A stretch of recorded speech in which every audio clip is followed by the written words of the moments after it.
सब लोग ने और जैसी से आप लोगों का जिस तरह से लास्ट ईयर से हम सुन रहे हैं और जान रहे हैं लोगों को, आप लोग ने हमेशा वैसे जैसी तो बहुत पहले से 90s में पहले शुरू किया था, तब मैंने ज्वाइन किया था, मगर फिर किसी कारण मैं कंटिन्यू नहीं कर पाई थी क्योंकि और ये जॉब्स और ये काम करने लगी तो नहीं कर पाई। मैं आप लोग सबको मेरा बहुत बहुत thanks for calling me and it's a very nice opportunity to meet all of you क्योंकि सब का हाँ मुझे मालूम है काफी लोग नहीं आए हैं, मगर कुछ लोगों को मैं पहली बार मिल रही हूँ और बहुत अच्छा लगा आप लोगों के बारे में सुन के, आप लोगों की जो elite women actually of Biswa, I must say, and आपके होते हुए इतनी प्रेरणा मिली। कैसे बात है कि एक बिस्वा में इतना पढ़ लिख के निकल जाना बहुत, क्योंकि मैं 92 में मेरी शादी हुई और मैं रामपुर में आई नेचुरली। बिस्वा हमारे एवरीबॉडी नोज की बिस्वा हमारे बालूतरा, तो हम सिर्फ नए हमारा क्या है वो पत्थर वाले गेस्ट हाउस था, उसी में आओ अंदर बैठो गोलगप्पे खाने ठेला आता था। तो इससे अच्छा था कि हम लखनऊ भाग जाते थे। हमने कहा भैया मुझे मेरा घर ही ठीक है या फिर बिस्वा के अंदर गोलगप्पे खाने तो जाओ ठेले अंदर आ जाता है, बाहर तो जा ही नहीं सकते थे। तो उस माहौल को देख के तो आई एम वेरी हैप्पी क्योंकि इतना एक बिस्वा की लड़की पढ़ के निकली, एक बिस्वा की बहू अपने निकल रही, मैं समझ सकती हूँ क्योंकि 90s में जब मेरी ब्याह होके आई हूँ उस समय मेरे ख्याल से जाड़ों में आपको कोल्ड ड्रिंक और आइसक्रीम नहीं मिलती थी बिस्वा में। एक बार मैंने पूछ लिया था क्योंकि फरवरी में मेरी शादी हुई थी, तो उन्होंने मैंने कहा कि अच्छा हाँ कोल्ड ड्रिंक, तो फिर नहीं अभी कल कोल्ड ड्रिंक तो कोल्ड ड्रिंक मिलती नहीं बिस्वा में आइसक्रीम और कोल्ड ड्रिंक्स नहीं मिलते थे, और जब शुरू हुए तो भी सिर्फ गर्मी में मिलते थे, वो टाइम था। तो उस समय में आप लोग ने ये काम किया, मैंने वो आप लोग उसी जनरेशन, थोड़े से भी कम मगर उसी जनरेशन, हाँ उसके बाद, बट आई थिंक आप उसी जनरेशन समय की हैं और आपने उस समय ये पैर बाहर निकाला क्योंकि मुझे मालूम है उस समय जब मेरी लड़कियां चली गई, एक्चुअली मैंने एमबीए किया था। एमबीए में मैंने थीसिस चाइल्ड लेबर पे ही इत्तेफाक से शादी के पहले कुछ चाइल्ड लेबर का कुछ होगा क्योंकि शायद जुड़ा होगा, कुछ फ्यूचर में भी भगवान ने कहा होगा कि इसी से जुड़ना है तुमको, तो इसी का, तो मैंने चाइल्ड लेबर पे ही थीसिस की। तो इत्तेफाक से बच्चे बड़े हुए छोटे, पर मेरे दोनों बच्चे हॉस्टल में पढ़ते थे, तो बड़ी वाली तो चली गई, छोटी वाली भी चली गई इत्तेफाक से। तो यार तो किसी ने मुझसे कहा कि यार 13 साल हो गए थे शादी के, कुछ नहीं किया, सिर्फ हाउस वाइफ थी। मैं एमबीए किया, मुझे हाँ नौकरी मिली थी शादी के पहले, इंटरव्यू दिया था मैंने, मेरे को वेलकम ये आईटीसी ग्रुप राजपूताना होटल्स में पर्सनल ऑफिसर मैनेजमेंट के पोस्ट मिली, मगर इत्तेफाक से शादी का प्रपोजल आया। मेरे फादर ने कहा कि you are qualified, you are eligible, कि माने तुमको ये जॉब मिल गई,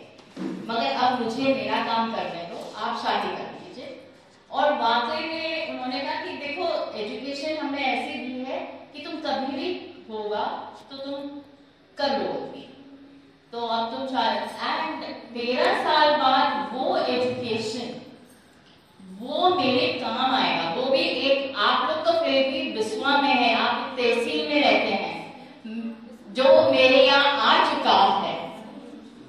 और जब आप आई हैं आपको दुकानें दिखी थी आगे, उस समय कुछ नहीं था जब मैं गई थी, उस समय सिर्फ मेरे गांव में प्रसाद चढ़ाने के बताशे मिलते थे, झाड़ू आती थी बिस्वा। मेरे फादर को जब मेरे फादर इन लॉ ने बिस्वा घुमाया, उन्होंने कहा यहीं से आपकी बेटी का सामान जाएगा 16 किलोमीटर।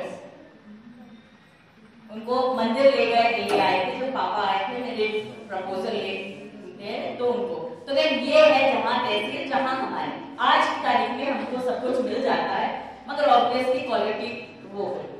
मगर उस समय मैं आई थी तो उस समय 19-13 साल बाद किसी को कुछ हुआ कि किसी ने कहा कि आपको अनुभव हो गया कि आप स्कूल्स और एजुकेशन स्पेशली गांव, और मेरे ख्याल से अगर आप देखिए सिरदौली या जो एजुकेशन देने वाले तो दे रहे हैं, मगर बच्चों की आईक्यू लेवल, मुझे मालूम है मेरे गांव में मेरी जमीन दे दी गई थी, जो हाई स्कूल है और जो प्राथमिक पाठशाला है वो इन्हीं के बाबा ने बनवाया था, तो वो बिल्कुल फाटा के बाहर, मुझे मालूम है वहां क्या होता है क्या नहीं होता। तो किसने ऐसे कहा कि आप एक आर्टिकल क्यों नहीं लिख देती हैं कि education rural and what is needed in education, तो इस पे मैंने आर्टिकल लिखा, तो ऐसे ही लिख दिया किसी के कहने पे, वो चला गया प्लानिंग कमीशन। आई सेड कि जो चीज आप बच्चों को पढ़ा नहीं पाए, मगर आपने क्या किया, आप पहले क्या था, किसान का बच्चा किसान था, आर्टिसंस का बच्चा आर्टिसंस था, तो वो अपनी रोजी रोटी करता था, वो पा जाता था। आपने अब क्या किया, प्राथमिक पाठशाला स्कूल ये सब चीज पे उसका level of education is zero. I am sorry, है कि प्राथमिक क्योंकि मेरे सामने है वो क्या होता है स्कूल्स में, उन रूरल स्कूल्स में क्या होता है, न किसी को पढ़ा, आपने पकड़ लिया बच्चा, देखा हाइट, उसके हिसाब से आपने क्लास में भर्ती कर दिया। माने तो आई मीन उस समय तो एटलीस्ट वो थे, आपने क्या किया, एक बच्चे को इच्छाएं खोली, आपने विंडोज को खोली, तुम ये पढ़ लेना, तुम बन जाना, क्या वो बन पाता है? वो क्या होता है, जीन्स जॉकेस लव लॉकेस सब खरीद लेंगे और क्या करेंगे, मंत्रियों एमएलए के धंधे काम, क्योंकि एवरीबॉडी वांट्स पैसा और उनकी इच्छाएं सबको चाहिए। आज के टाइम में हर किसी को मोबाइल चाहिए, क्या वो पढ़ा लिखा, हर किसी के घर में मोटरसाइकिल चाहिए, शादी में मोटरसाइकिल ले आएंगे, लड़का कितना पढ़ा है कोई नहीं पता, क्या क्वालिफिकेशन क्या। तो इसी पे मैंने ये किया था, इन बच्चों को क्यों नहीं इंट्रोड्यूस करिए आप वोकेशनल ट्रेनिंग्स। वोकेशनल ट्रेनिंग आपकी आईटीआई बेकार है, आईटीआई में कोर्स है मेसन का, आप आईटीआई ज्वाइन करिए, 10th के बाद आईटीआई ज्वाइन करिए, वो है साल भर का कोर्स है, एक मेसन का, फिर क्या राजमिस्त्री का, साल भर। जो लड़का राजमिस्त्री का बेटा हो या राजमिस्त्री सीखेगा, उसकी क्या हालत होगी, गरीब होगा तभी तो वो राजमिस्त्री सीखने जाएगा, तो क्या वो 1 साल रुकेगा अपने घर में कमाने के लिए? दिस वाज बीजीईटी का ट्रेनिंग था 1 साल, तो इससे अच्छा है आप शॉर्ट कोर्सेज करें। तो ये डिस्कशन हुआ, तो उस समय 2002 की बात है, 2002 में रूरल डेवलपमेंट में ये लोग आए थे, रूरल डेवलपमेंट में ये भी काम हो रहा था कि make short courses, term courses, तो 2-3 महीने के कोर्सेज किए उन्होंने ये, तो उन्होंने मुझे इत्तेफाक से फोन करके बुलाया, मैंने मेरे father in law being taluqdar, वो भी आप समझ सकते हैं गांव में उस समय जब मैं आज की तारीख में भी जिसवा में दुकान नहीं गई, सिवाय आपके पापा जब ज्वेलर्स थे, एक बार मैं उनके यहाँ गई थी क्योंकि उनके यहाँ से बन के आता था, एक बार नहीं। अब मैंने उस माहौल में मेरी ब्याह हुआ था, मगर जैसे बोला मेरे फादर ने कहा नहीं जाओ, क्योंकि ये हमारे बच्चों का फ्यूचर का है, ये हमारे गांव के बच्चों का फ्यूचर है। सो आई स्टार्ट, पहले तो 2 बच्चे, और जबकि पहले उन्होंने कहा ऐसा करते लड़कियों को मोटिवेट करते, तो कौन सा सबसे अच्छा था, पहले था मेसन, लेकिन एक गांव के बच्चे धूप में खड़े हो सकते हैं, ये तो कंस्ट्रक्शन सेक्टर पहले ले लिया जाए, एक्सपेरिमेंट किया गया था, तो कंस्ट्रक्शन के लिए तो मैंने 2-3, मैंने कहा मैं सिविल की नहीं हूँ, I am not from civil, तो कहने लगे नहीं आपको छोटा कोर्स करें, और वो सिविल किताबें पढ़ के वो 2-3 बच्चे, किसी तरह मैंने किसी को मोटिवेट किया, and we were giving government of India की सर्टिफिकेट, उनको सर्टिफिकेट किया, उनको इंडस्ट्री में प्लेस किया, बहुत अच्छा। तो 2 बच्चों से मैंने रामपुर में, फिर कुछ और बच्चे, फिर जैसे आप कहते हैं ना नेगेटिव पार्ट भी होता है, अब वो है अरे सुना उनकी बहू कर रही है, पता नहीं कहाँ भेजती है बच्चों यहाँ तक कि पेपर में आर्टिकल भी निकला था कि रियासत की बहुएं अब निकली है रोजगार ढूंढने। ये आर्टिकल भी निकला था। तो मेरे फादर ने कहा तुम छोड़ो, तुम अपना काम करो, तुमसे क्या होगा। हाँ बिल्कुल। तो I made no difference to me also. फिर हम लोग में धीरे धीरे बच्चे आए, मेरे ही गांव के लोग आंटी लोग बोलने लगे, एंड देन आई फिर सेंटर बना, पहले सिरौली में बनाया, फिर मैं फिर हर गांव में बना, फिर डिस्ट्रिक्ट एंड शॉर्ट बच्चे आए। जब लड़के आने लगे उसके बाद उन्होंने मुझे स्टेट गवर्नमेंट का अपॉइंट किया। उन्होंने कहा कि अब आप सीतापुर डिस्ट्रिक्ट का बताइए और डिस्ट्रिक्ट धीरे धीरे। इसी तरह से हमने धीरे धीरे एक्सटेंड किया। सो वी स्टार्टेड बुंदेलखंड से लेके गोरखपुर तक मेरे और क्योंकि ये रूरल डेवलपमेंट इंडस्ट्री मिनिस्ट्री से रिलेटेड था तो इंडस्ट्री वालों को थोड़ा प्रेशर था, तो इंडस्ट्री वालों को गवर्नमेंट से प्रेशर था, तो ये बच्चों की प्लेसमेंट एलएनटी। यहाँ तक कि आज यदि मैं करेगा, मेरे गांव पे एक लड़का, उनके जब पोता आया, मैंने उससे कहा नहीं तुम मेरे साथ बैठ कर। He is working as a mini contractor of L&T in Delhi। उसके पापा के जब उसको नौकरी लगी, उसके बाबा आए, पहली बार मैंने उसके बाबा को देखा, वो आए, पापा के पैर, मेरे फादर इन लोग के पैर पड़े और रोने लगे। उनके बाबा ने सिवाय गन्ना तोड़ने कुछ और नहीं देखा। वो शायद किसको आया हो, लखनऊ को पता नहीं, और वो दिल्ली में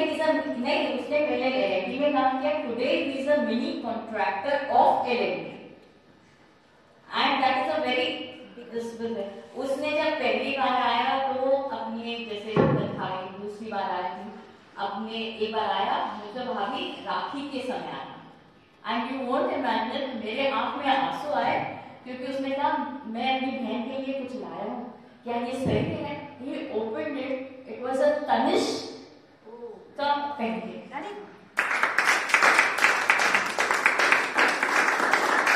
और it was, मैं ये कहती हूँ कि जो बच्चे जो पैर, जब वो आंखें और पैर छूते हैं ना,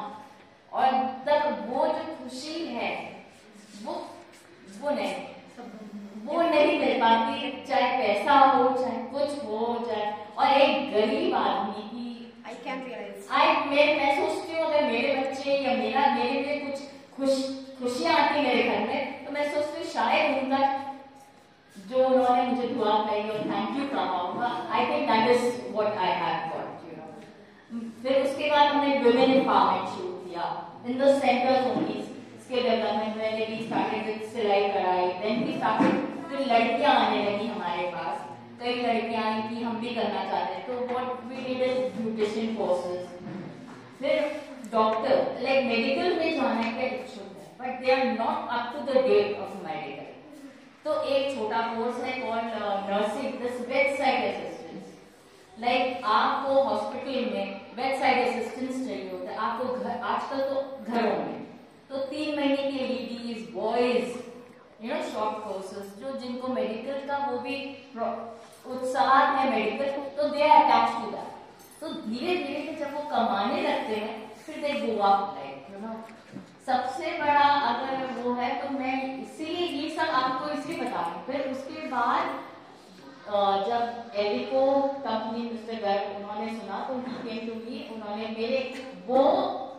रामपुर आए, चेयरमैन ऑफ एलिको रामपुर आए,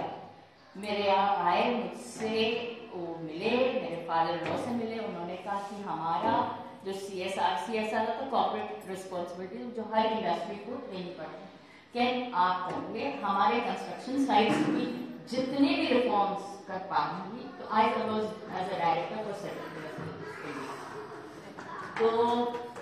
वहाँ उनके कंस्ट्रक्शन साइट में जो बच्चे जो घूमते फिरते थे, हम लोग ने बाल सेवा केंद्र, हर एंडिको बाल सेवा केंद्र, तो बच्चे जो पढ़ने वाले हैं वो पढ़ेंगे,